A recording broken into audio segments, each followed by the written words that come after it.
Abakunzi ba East African Daily, reka mbashimire kuba mwongeye kubana natwe cyangwa kubana nanjye muri iki kiganiro. Si n'ikiganiro, ni reaction cyangwa se ubutumwa bw'umuntu wakuri iki kiganiro ku iyicwa rya Ruraza n'ibyakurikiye hariya abaturage ba Mahoko cyangwa se Nyakiriba, uburyo igihugu cyangwa se order itegeko ryavuye ibukuru hanyuma bakaza gukora ikintu gisa n'ikinamico.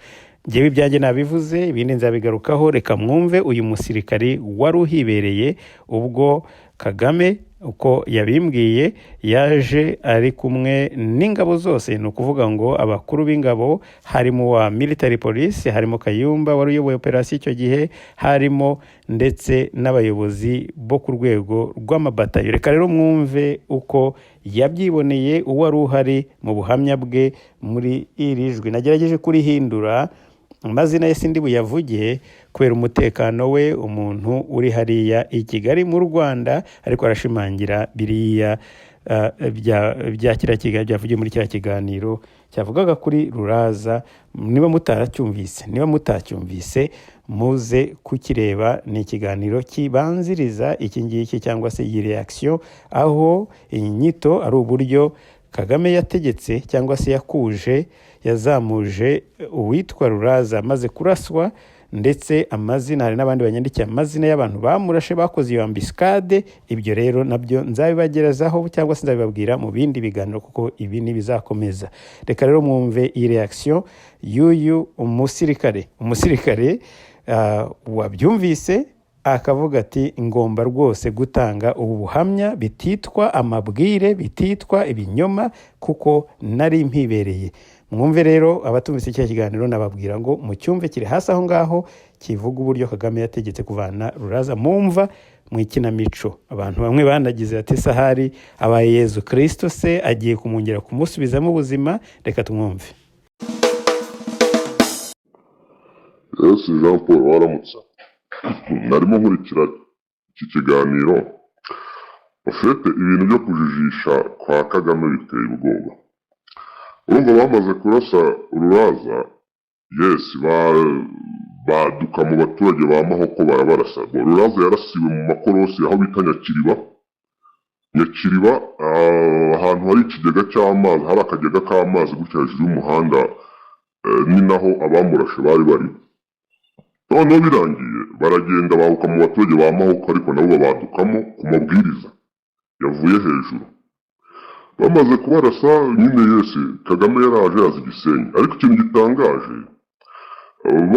bamaze gushyingura Ruraza n'abo baturage ba Mahoko bapfuye, ikintu gitangaje kandi kibabaje ni uko n'abasirikare babarashe nabo byabagizeho ingaruka. Icyo gihe hari bataliyani ya 21st n'amakampani amwe ya 15C.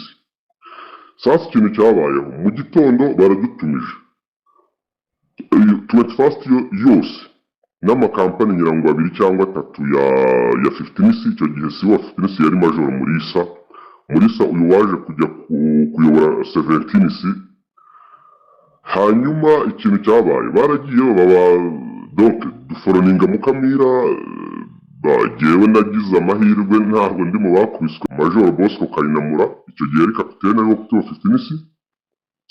Birangiye Kagame araza ari kumwe n'abandi bayobozi, harimo n'uyu Lieutenant Colonel Rwahama wayoboraga military police.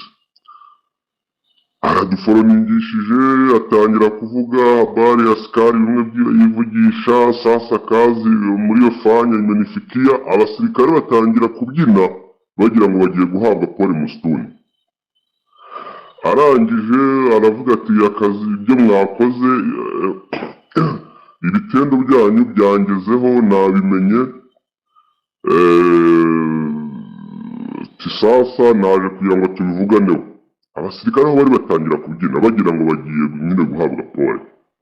Sasa ikintu cyakurikiye, akivubwo abaravuze ngo kwa hiyo kila mtu aweke silaha yake chini.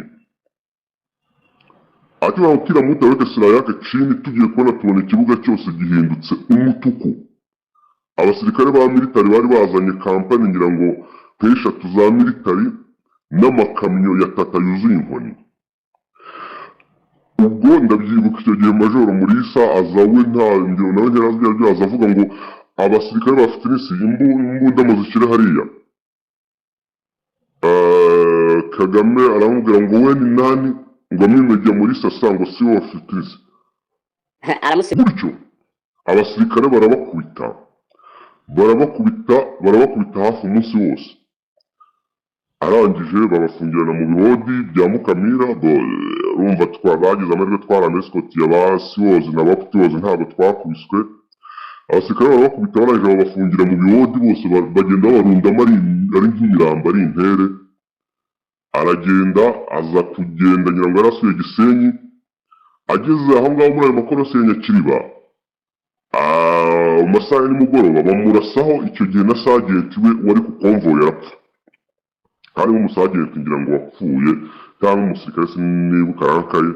Nibwo yatanze amabwiriza yo kugira ngo bafungure abasirikare. Icyo gihe twamaze twuko mu kubafungura buri musirikare yatoraga imbunda abonye aho ngaho nta ku buryo wasangaga dufite nka section ifite nka RPG gusa, indi section ugasanga ifite SMG gusa.